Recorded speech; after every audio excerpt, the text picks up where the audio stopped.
There it is. 3, 2, 1. I'm Mike Vincent. Welcome everybody back to the Sustainiacs. The Sustainiac in the room with me is Paul Bernard Jaroslawski. How many times were you called PB&J when you were growing up? PB&J. Actually, I got that nickname in 11th grade, so it wasn't It was that frequent. long. Not until Yes, 11th grade did I somebody actually put that together. well, because I always went by Paul. Anytime like anyone asked me, it was always Paul. And there was once when where I had a project in English class, and the project was to make something about your initials, like make a project about your initials.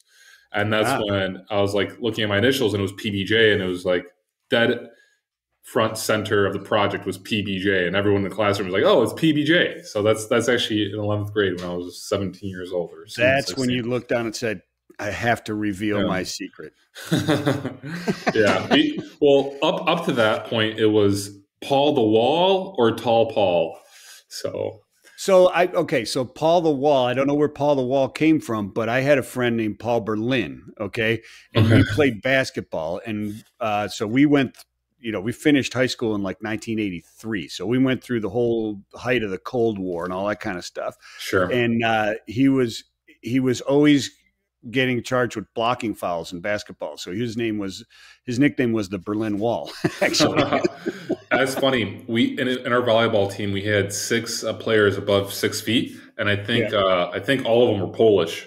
And so we had actually a kid from one of our tall friends. He made a photo where it said the Polish Wall, and it was a photo of the Berlin Wall, and then it was X'd out Berlin and just put Polish Wall, and it was all of our faces on it. So, nice. See, there you go. Cool. Yeah. There you go. Cold War jokes. Gotta love them. That's right. So, Paul, tell the people who you are and why the hell are you on my show today? I don't know. I don't know why I'm on here. Oh, well, you invited have no me. idea. I don't know why you invited me. Let me tell you what I know. Is I learned who you were through Freight Caviar and all the memes and everything, right? And going through that. But then I later learned that you actually know what you're doing in brokerage and logistics. Is that a true story? Yeah. So I started out as a freight broker immediately when I finished college. I went to U of I in Champaign. I graduated in 2015, and my fraternity brother, his dad owned a freight brokerage in Lincolnwood, Illinois, Trek Freight Services, which got acquired by Becker Logistics in the beginning of last year. And so I became a freight broker at the young age of 21, straight out of college, was dead broke. And I learned how to become a freight broker at Trek. Essentially, being Polish, I was born in Chicago, but my parents came from Poland. And so I was fluent in Polish, and I utilized my Polish to build relationships with all these Polish trucking companies in Chicago. And I was, out of the 9 new carrier sales reps that were on the team, I was the best one because I just had all these Polish carriers. I was the only Polish speaking freight broker at the company. And so that really helped me. And I also learned all the shady stuff that happens in the industry in the Eastern European community because I was Polish. So I was actually having these conversations in Polish trucking companies, and they were telling me all the stuff that happens, behind the scenes that most maybe Americans don't realize, or they do know, but maybe they don't know all that information. Yeah, they only know the tails and some of the outskirts that they bump into. Like, there's city blocks over there near Bentonville, Illinois, where there's like 1,700 MC numbers all on one city block, right? Those type of things. Yeah, definitely. There's a lot of those. I'll tell you what, it's interesting because I was in final mile logistics for Sears Logistics for a little while in South Florida, running facilities that did the install of appliances, right? Mm-hmm. So we're talking like Marco Island, Florida, Naples, Florida, and stuff like that, right? And I recruited specifically Polish teams. Okay. They kicked ass. Their customer service and their work ethic were unreal. Yeah. And we had corporate recruiters, and I always begged them, get me some more Polish drivers in here. Get me some more Polish drivers. I doubt there were teams. They were probably just strong solo Sergeys driving. Well, one guy looked like a team. I mean, they're quite So did you start? Were you just like doing live memes on the streets of Chicago, like on Wacker Avenue or something like that, or what, No, no. I mean, I didn't start making memes until I was in Ukraine, and that was the end of. So I ended up my second freight brokerage in 2017 asked me if I wanted to move to Ukraine to open up an outsourced office for them out there in Ukraine, and this was So 2017, I was 24, I was single. It was an opportunity for me to get ahead in my career wise, and this was Everest Transportation Systems. They sent me out to Ukraine in November 2017. From November 2017 till November 2020, I lived in Kiev, Ukraine, and I ran a freight brokerage that was completely outsourced. We had all U.S. freight, and we just did it from Ukraine because it was like a fifth. The cost of an employee was literally 1/5 of the price of a U.S. employee. So we ran that. I was the only American in the office, and we built it up from 4 people to 100 by the time I left. Wow. Yeah. So, and I ended up making memes when I quit in October 2020. I had this period where I wasn't really working, and I just had knee surgery. I had ACL repairment done, and I was like, I saw some freight meme accounts on Instagram. I'm like, I'm gonna create a freight meme account just to see where it could go, just to have fun with it. And my goal was to have 10,000 followers within 10 months on Instagram, and I think that happened within 8 months or so. So that was kind of like, it just came out of nowhere, and it was from my experience of managing a freight brokerage team outsourced to Ukraine and knowing all the shady stuff that happens in the industry. Wow. Okay. So is there, why Ukraine? Why were you sent to Ukraine, what, twice? Well, I lived there for 3 years. And then I haven't lived there since. So it was just, I moved there once and then I moved out. But the reason why I was sent there, there was 3 owners of Everest, and 2 of them were of Russian descent that had family living in Ukraine, friends and relatives. And one of them was like really adamant on opening an office out there in Ukraine, just to, he was like, hey, employees are 1/5 of the cost. We could scale quickly. Hiring people in America is expensive. And not only that, I guess, I don't know, you can't find really good talent. So for the right price, you can't find good talent. So he was just like, yo, Paul, I want to send you. I would have moved there myself, but he had a family and kids in Chicago. So he's like, I can't move, but I want you to go there. So that's the reason why I ended up moving there. I got you. That's interesting. Is Ukraine? I mean, I spoke to somebody years ago, and I learned, there's certain hotbeds of young talent, right? And there's different around the world that are very, very useful for outsourcing services, et cetera, from the United States, right? Honduras and some others in Nicaragua, et cetera. There's some hotspots there, and they make sense as to why they are. Bosnia-Herzegovina was one of them that made sense to me because, one of the few good things that happened from the war is the younger generation left and were educated in Europe and then came back, right, to rebuild that economy. And so you've got this like result of this really good talent that is there. How did Ukraine become that? Do you know, or why those eastern areas over there are so high in talent, so rich in talent? I mean, I guess even when you look at the war now, they're obviously westward leaning, democracy leaning. So, ever since the fall of communism and the beginning of an independent Ukraine, the younger population has been focused on, learning English, being educated, and a lot of them have moved westward. So like, if you look at Chicago, there's a large diaspora of Ukrainians that live in Chicago. There's even the Ukrainian village, and that's actually across. I think Cleveland has a pretty decent population. That's where I'm from, Cleveland, Ohio. There's a large diaspora of Ukrainians that live in the U.S., and a lot of them are in the trucking industry, just like Polish people that came in, and they're like trucking or construction. I think those are the only 2 kind of like fields that you go into if you're coming from Eastern Europe. And I'm from Parma Heights, Ohio, Cleveland. That's Polish Central, bro. Yeah, definitely, exactly. So when these individuals came here and they started opening their own companies, they're like, well, first of all, like if they outsource to their home country, they're providing money and a good job to those that are stayed home.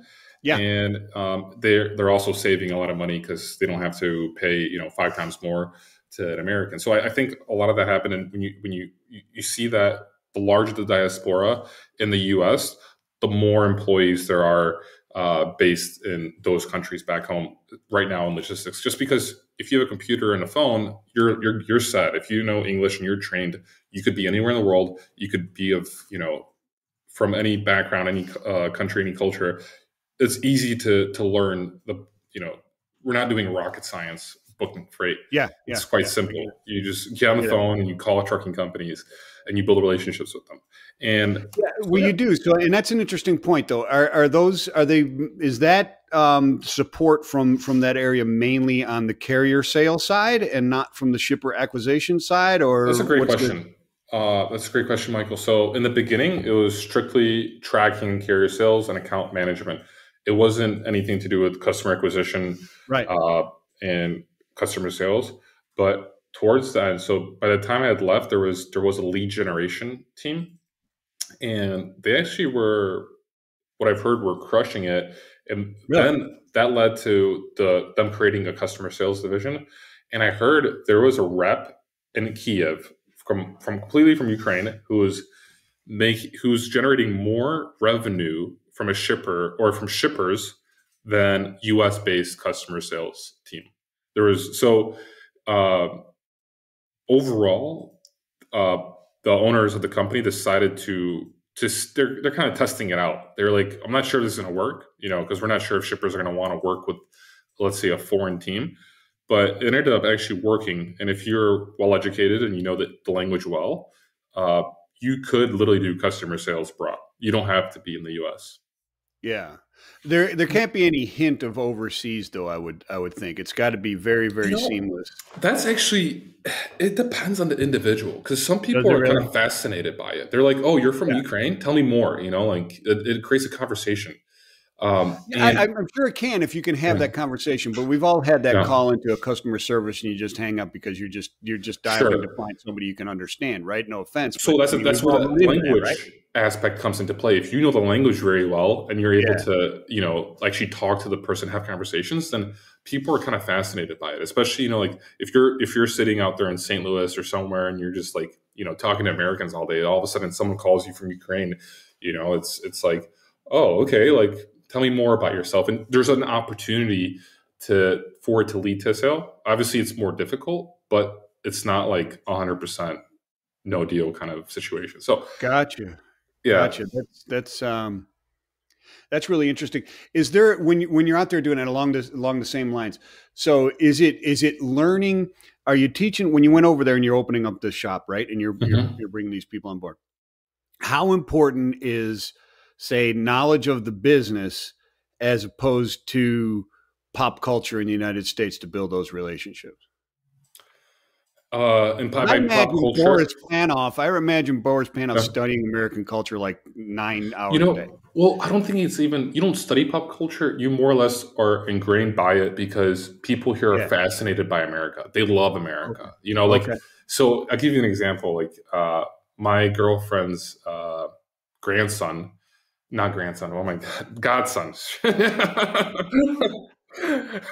Godson.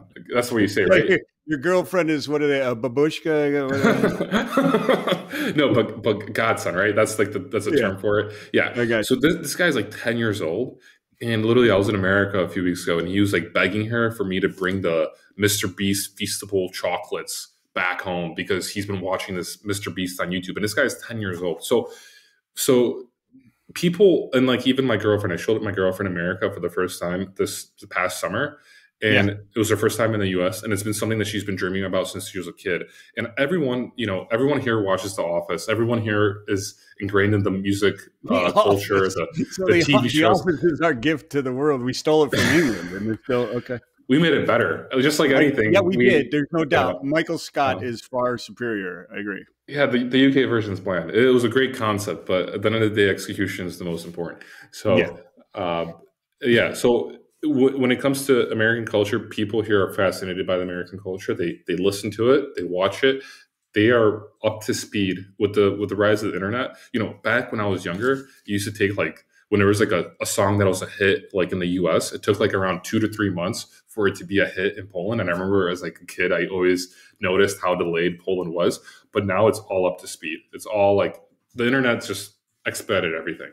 Well, yeah. It's instant information. Exactly. And really the war in Ukraine is the first that I really, really noticed it, because it was the first thing of real importance that had the full benefit of a full blown social media, right? Yeah, That we know of today, totally. and really exploded fast Um, with what was going on there. So why is transportation? What's the difference between transportation, surface transportation, specifically in Poland and Ukraine and Europe, and specifically Eastern Europe, as opposed to the United States? Why aren't the brokers moving a ton of freight there? Is it the money's better from here? Or? yeah, well, so I don't know many brokers. Actually, I know a few brokers that operate in Poland, and so I've actually had conversations I've learned from them. So, more or less, the operation of running a brokerage in Poland or a trucking company is more or less the same. You obviously have different regulations that Mhm. in the EU, like having a trucking company, I would say is more difficult, than it is in the States. Same with the freight brokerage. Same with getting customers is a little more difficult, but more or less it looks the same.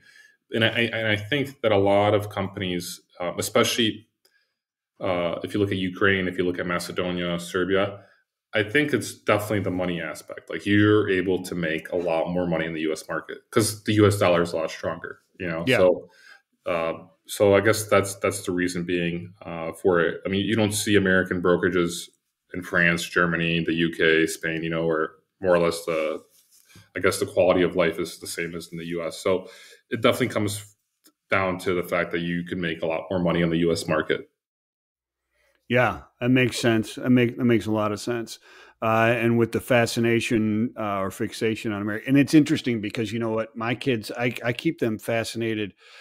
Well, I keep presenting other cultures to them, and they're fascinated by it. Right? I Hmm. mean, right now it's really Asia. We're making Okay, authentic Asian food and going to the Asian markets around here and speaking to cool. people there, and just kind of immersion into the whole thing, the whole area, really.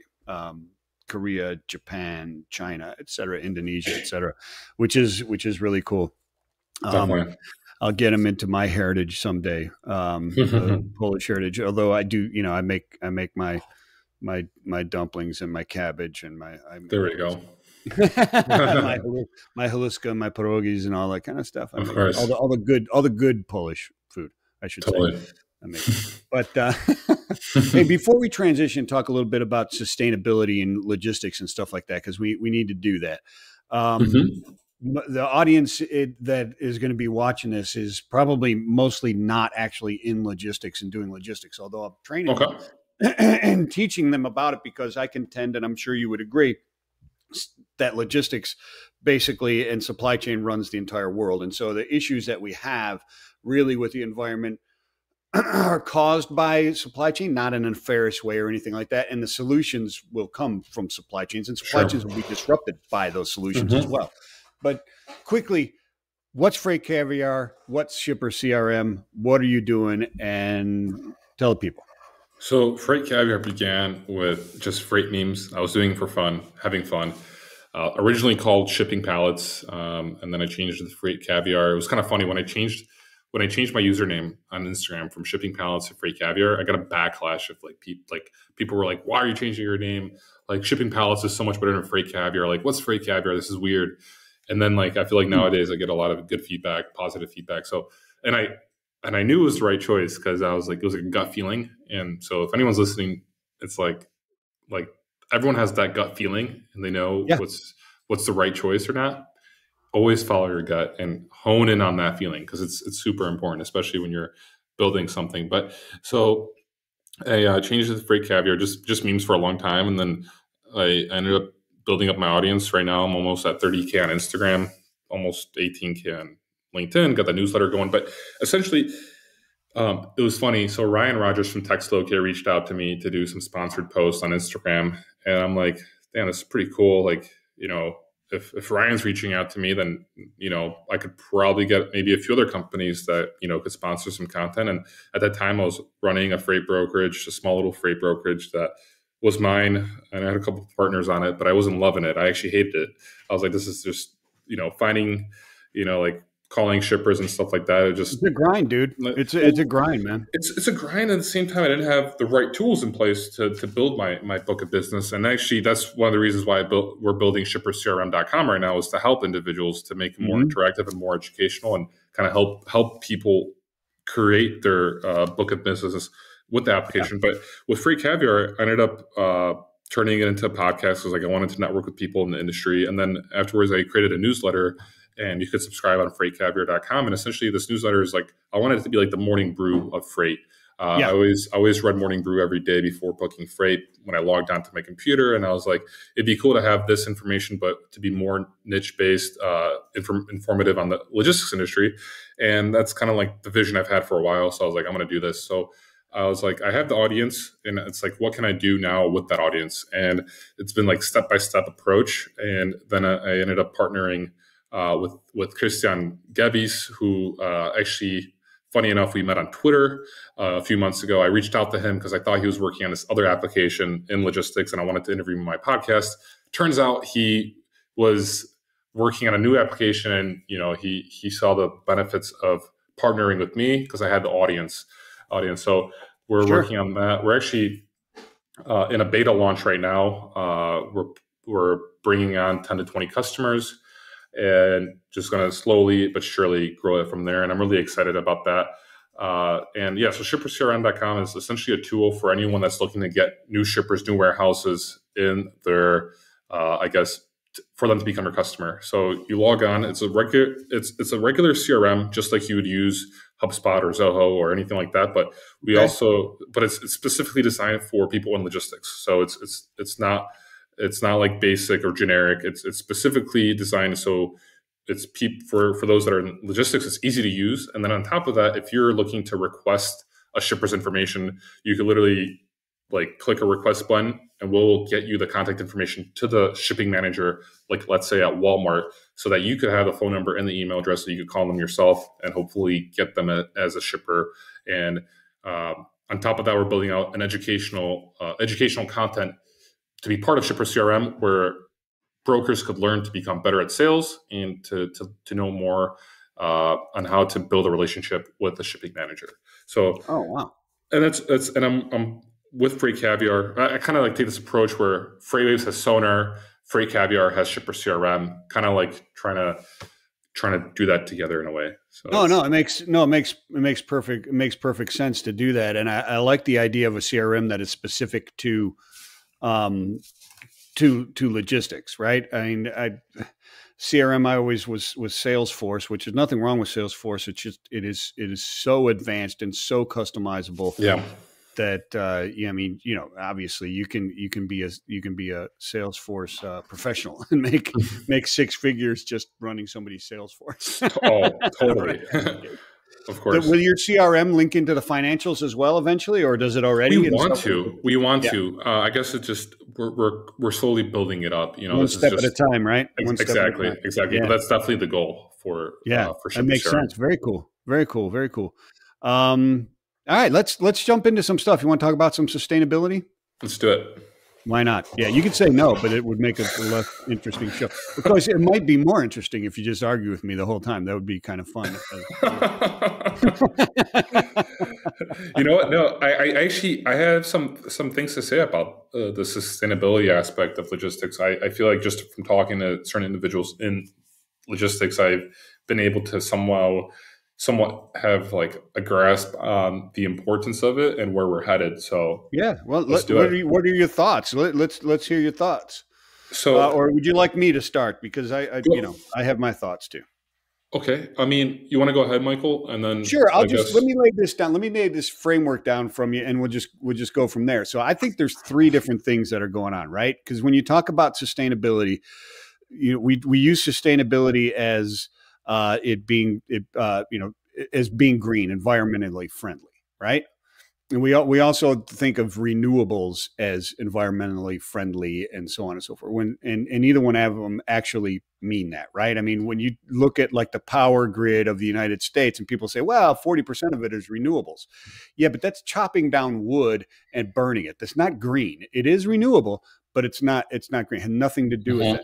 So in that kind of vein, sustainability. There's sustainability of supply chains, meaning, they can withstand a pandemic and they can withstand geopolitical events and that kind of stuff. They're steady, they're reliable, and they're efficient, right? And then there's sustainability of supply chains where they're green and they're environmentally friendly. And that's a whole nother challenge to keep the first definition of sustainability, right? But then there's also the supply chains of sustainability and how supply chains will be affected by the sustainable movement or the green movement. That's kind of how I group everything together in my mind.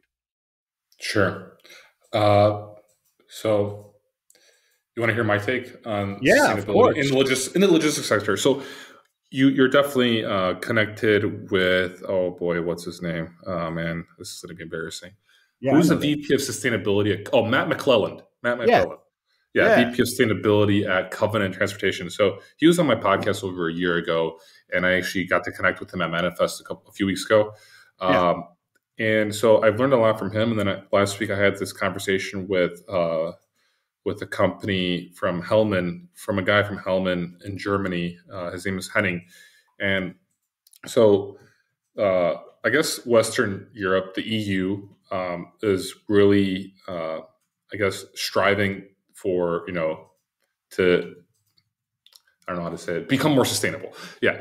And there's definitely been a lot of goals set by the EU to, I think by like 2030, they're not going to be selling any more gas and diesel powered trucks or cars for that matter. And they're definitely pushing the movement here. And so when I was talking to Henning last week, this guy works at Hellman Transportation based in Germany, but they're global. He was telling me how a lot of their customers have been asking them for, I guess, the carbon output of shipments. And he's partnered. I think they're partnered with Blue Box. Have you heard of Blue Box? Yes. Yeah. So they're partnered with Blue Box to provide that data for their shippers.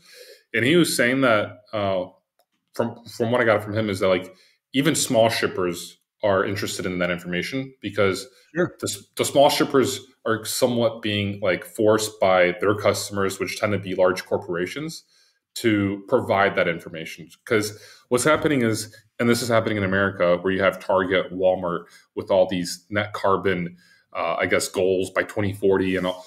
And so like when you have these large, push it down onto their vendors. Exactly, it's trickle down effect where you have like the large corporations who are striving to be more ecological or be more green per se, and it's trickling down to all areas of logistics. So so you see a big push. And along that line, what is interesting when you talk about the EU and the desire for EVs and percentage of sales and 100% of cars and all that kind of stuff. I just put out a thing last week on my No Bull Logistics little 2-minute news thing that I do every day. I don't know if you've seen it. If you haven't, don't say you haven't, but check it out. Of No Bull Logistics. Send it over to me on my email. Huh? You should send it over in my email. You should have like a newsletter where you just send that. It's like I do need to do that. I'm just I'm not that sophisticated. I'm not as cool as you are. I'm trying to be that cool. But no, what it was Volvo talking about how the IRA or the Inflation Reduction Act that Biden put together, right? There was a ton of money that was $370 billion or something like that was put towards incentives to buy electric vehicles, right? Mm-hmm. And the EU came out with theirs early in February. And what basically Volvo said was, hey, we're going to build our plants and invest our growth in the United States instead of European Union, unless you come with a stronger incentive, because we're going to go where the demand is, right? So it's interesting how. That's interesting. I didn't know even that. Those there's a BAM, right? Trade war. Yeah. By incentives on EU. So I mean that impact is tremendous. And like you said, the demand from EPR legislation and even customers causes people like Target and Walmart, et cetera, to push it down to their vendors as well, which they have to, because they don't make anything. It's not like Target makes its own clothing. Yep. Right? So Yep. they have no choice but to push it down onto people like you and I, right? Exactly. And, at the end of the day, these companies they just want to have their customers to have a perception that they're green. Target wants to be perceived by the community that they're green. So it's not like they're doing it more for selfish reasons because it's kind of like the cool thing to do. That's the way I see it. It's gonna, yeah. Well, they have to because people are gravitating. They're gravitating, dude. I just made that word up. They're gravitating. They're gravitating towards those things, right? You see all the data in the studies. Even what is it like? 62% of Gen Zers have quit or turned down a job because the ESG values didn't match theirs, even though it was a perfectly acceptable job. It's getting crazy. Not necessarily crazy, but it is. You're right. It is selfish reasons, but sometimes selfish reasons are good, especially in business. They want to stay in business, right? Yeah, no, 100%. And it's an expensive undertaking because it doesn't make necessarily business sense from an economical standpoint. Right now, it doesn't make sense. It just makes sense in the long term, in the big picture, where it's like, all right, if we have this perception that we're green, then more people are going to shop with us. So especially when you take, because Matt McClellan, let me go back to the VP of Sustainability at Covenant. He brought this up a year ago on my podcast about Walmart and Target taking like the pushing initiative towards that. And actually, this plays really well into Freight Caviar and Shipper CRM for freight brokerages because like we actually put out an article saying like how if you're a freight broker and you're able to somehow create the statistics and provide the data that you're more green of a freight brokerage, which is difficult to do, especially if it's legitimate, not just BS, then you're able to get in the door with these large corporations and even smaller shippers, since the small shippers are working with the larger shippers. So this is actually right now a golden opportunity for freight brokers to invest in data like Covenant is doing. Covenant, and that's why they're investing in it, is because they're able to work with these large corporations, large enterprise shippers, because that's important for them. It is. And having that data is really important to those people for the reasons that you're talking about, is proving it, especially if it's real. It's proving it, especially if you're going to tell somebody you're doing it. That's the problem, because as soon as you tell somebody or imply somebody that you're doing it, when you become big enough, someone's going to sue you for greenwashing, right? Yeah, you exactly. have to be able to defend that stuff. And so for a logistics company and for a transportation company like Covenant, to be able to provide that data to those companies is huge, because when those companies go in for greenwashing, they're going to go, but Matt's got the documents, and be able to trust that, right? And you're 100% right. It's a big movement, and it's already, if you're not on that movement already, you need to get on it, because I just had a conversation with Will Kerr at Edge Logistics. They're on it. They're providing that data. They're working on building that stuff out. And I had, I don't know if you caught my show with Ann Ranke, President CEO of TIA.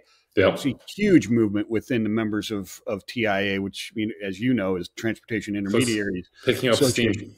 Huh? Yeah. It's picking up steam right now. It is. And it needs to. It's a good thing that it is, because we're all becoming more aware. And certainly, logistics company and what you're doing at CRM has a potential to help people do that. The data's there, man, right? I mean, Project 44 is moving huge. I was talking to Bart the other day, and they're moving huge into gathering that type of data for international shipments. It's worth a lot of money.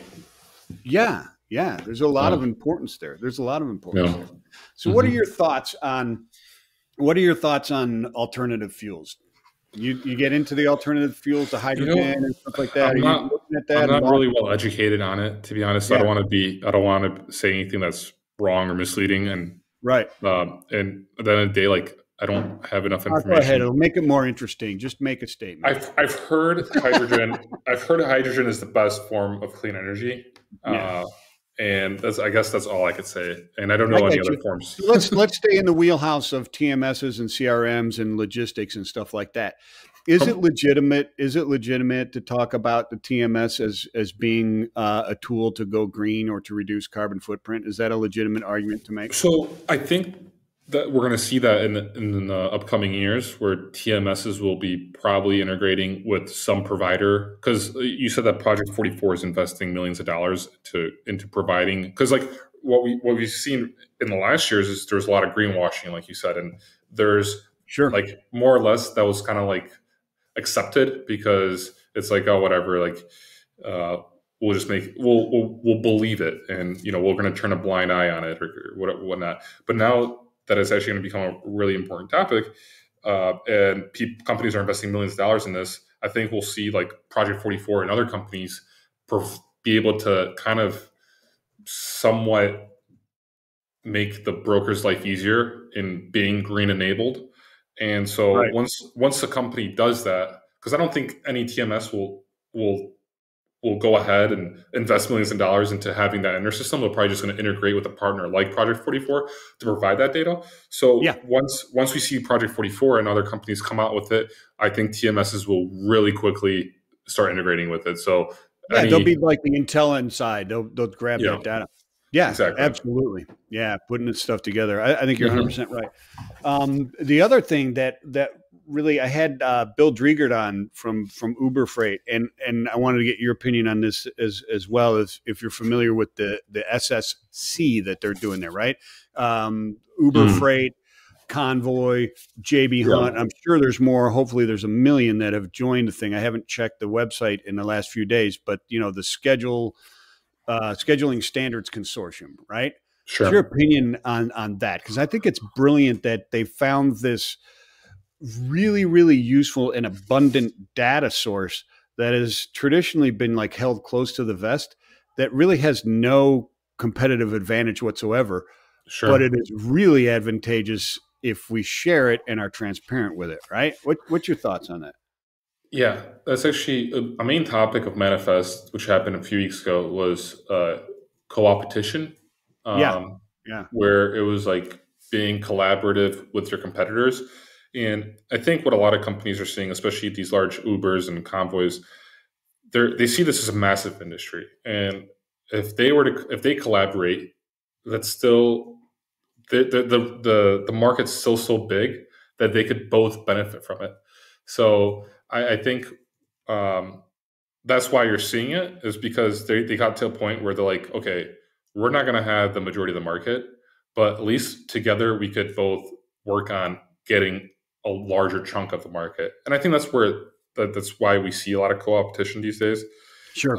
And so that's kind of like my I guess feedback on it, and it makes both of them better companies through that SSC collaboration. They're able to provide their shippers, I guess, a tool that better for scheduling. And so I think that's the reasoning behind it, and it's definitely going to help them out. And that's what I guess. Yeah, I think it goes. I think it goes deep into, and that's what I was talking to Bill about. Is it starts to go deep into efficiencies and carbon reduction and sustainability, because it's really the first link to, if you utilize it correctly and you build it out correctly, and somebody actually grabs a hold of this and sees the vision, you connect the whole supply chain really in a circular area from out of the ground all the way back into the ground, or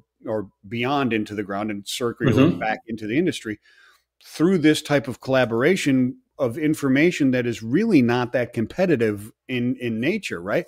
Yeah. If you're often in a schedule and it's shared, then maybe another truck arrives instead of that truck, and you're adjusting your pickers, and you're adjusting your production schedule and your man hours, et cetera.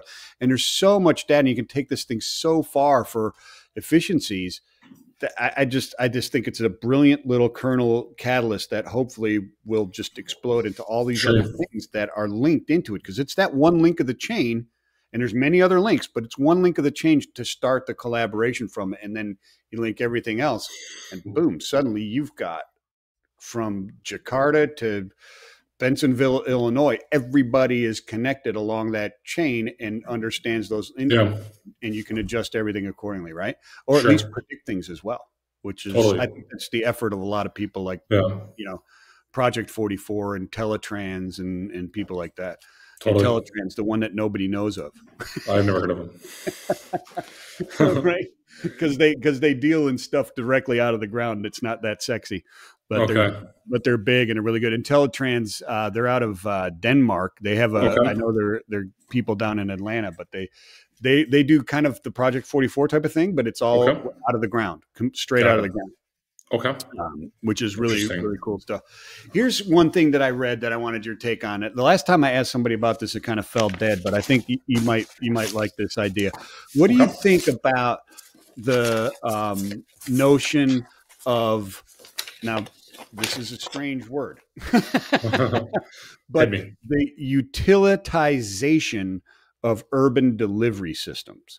In other words, if you have a location like Chicago, and this is what's interesting, because I talked to Will Kerr about this, and it was a very interesting conversation, because he said, it used to be that way in Chicago, where all the deliveries and everything that were inside the city, it was a utility provided. It was a public utility, right? Okay. And do you achieve sustainability and efficient delivery, even same day, et cetera, for all players in the game by making that a utility in certain urban or large urban areas like New York or Chicago? Is going backwards into that in some locations? It would be going backwards, kind of, but with better technology. Is that a reality? Is that a possibility of happening? I was reading about that. I think it was in McKinsey and Company was reading a study about that, about how, if you have these, you were moving distribution centers closer and closer to urban populations, right? But just like, you have the ghost kitchens, right? That that notion started becoming very popular during the pandemic, where you had one kitchen that produced all the food for all kinds of different fast foods, et cetera, and just delivered out of it. You had kind of these distribution centers that were everybody, or Amazon, Walmart, Target, everybody was in that system, and the delivery system, et cetera, for efficiencies, right? Even with drones, et cetera, you get those, the density. So, Michael, let me just so I understand it properly. Like, are you asking if having like urban deliveries be a public utility would make sense? Like, by public utility, do you mean like does that concept make any sense? Do you think you pay like the government for that as being a public utility? How would that? Well, I mean, you've got different cable providers, right? You can buy different cable providers. In some places, you can buy your energy from different places, right? You don't have to buy it directly from them. Your trash service is certainly privatized and different, but in certain areas, it's not. It's a utility. I'm saying if the urban, I guess it's more of a creation of the structure that is then utilized by everybody, right? Or by all the delivery. I'm not saying it works. I'm saying, is that a concept that makes any sense whatsoever, or is it just an interesting concept? It's the first time I'm hearing of it, and I don't know much about it. But like, it's definitely an interesting concept. I just don't know how actually efficient it would be, and how it could be somewhat unfair, because if you have, let's say, just say waste management. Everyone's throwing out their trash. Everyone has more or less the same amount of trash, so you're essentially paying the same amount. Whereas for delivery, everyone's different. Some people don't do e-commerce, whereas some people ship a lot on e-commerce. So it'd be kind of unfair if, like, let's say everyone has paying the same bill, but at the end of the day, you're not.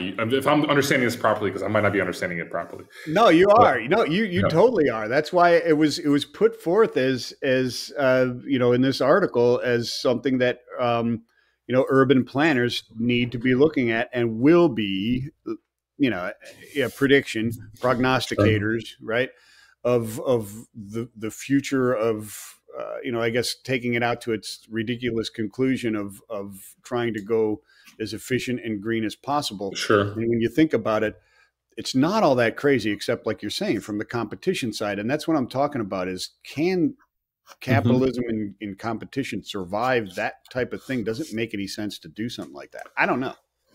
I mean, I tend to feel like you are, that it's like, I think it's just like communism. It sounds like a good idea, but it's difficult to replicate. And it's difficult.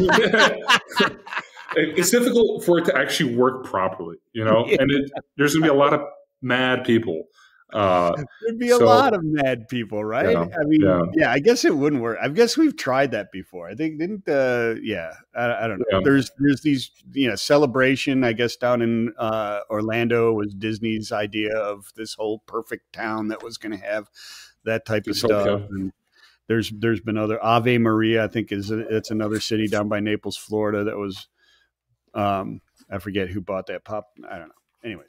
Yeah, for sure. I think it'd be really difficult for it to work for everyone. It would work for some, and it would for others it wouldn't. So, I mean, I like competition. I like capitalism. So, I would. Yeah, I'm just saying. I'm open-minded though. I'm open-minded, so it doesn't make any sense that you could do that and have any type of competition. But it does make sense from a you could have a very, very efficient system working, I would think, by doing that. Because I don't know how you feel about it, but I mean, the most difficult part about LTL when I was in the LTL world was the commercial, or was the residential deliveries, right? Sure. And we haven't improved our technology beyond the lift gate since the early 80s. And so it is just as difficult. Pups for 28-foot trailers are no smaller. Sure. Yeah. Right. So how I don't I understand, but the difficulties of final mile is something that people are trying to solve, as supposedly e-commerce gets more and gains more and more momentum. Although there's a lot of evidence showing that it's not. It's actually reversing trend right now, going back towards brick and mortar. Sure. Walmart just closed their, buy online, pick up only stores. Really? Yeah, they just closed them. Like, when did they close that? They closed like two or three in Chicago and one out west. And the quote was because they don't follow the metrics that they have to support an ongoing store. I mean, it was a veiled way of saying, yeah, they're not making any money. They're rolling them into their full service stores. Those makes more sense to have that service out of their full service stores than the just buy online, pick up at the store locations. They're losing money. Sure. Which makes to me is a bit telling, isn't it? I mean, how does a 200,000 square foot store with full staff and everything operate more efficiently than a 25,000 square foot, basically just a warehouse that doesn't do any delivery? Yeah. You just package it and set it out front and you pick it up. Interesting. Other than people aren't buying it. They're not doing it anymore. Yeah. They're getting out, which I was contended was going to happen. Anyways, it's very, very interesting. So where are people going to find out more about Freight Caviar and Shipper CRM and get involved with you and laugh their ass off at your crazy memes and get your newsletter, which is actually quite informative? So my newsletter, sign up freightcaviar.com. To learn more about Shipper CRM, it's shippercrm.com. And then if you want to email me, it's PBJ, like peanut butter jelly, PBJ at freightcaviar.com. You can connect with me on LinkedIn. And yeah, just if you want to stay up to date, the best way is the newsletter. And you can subscribe on freightcaviar.com. Awesome stuff, Paul. Thank you so much, man.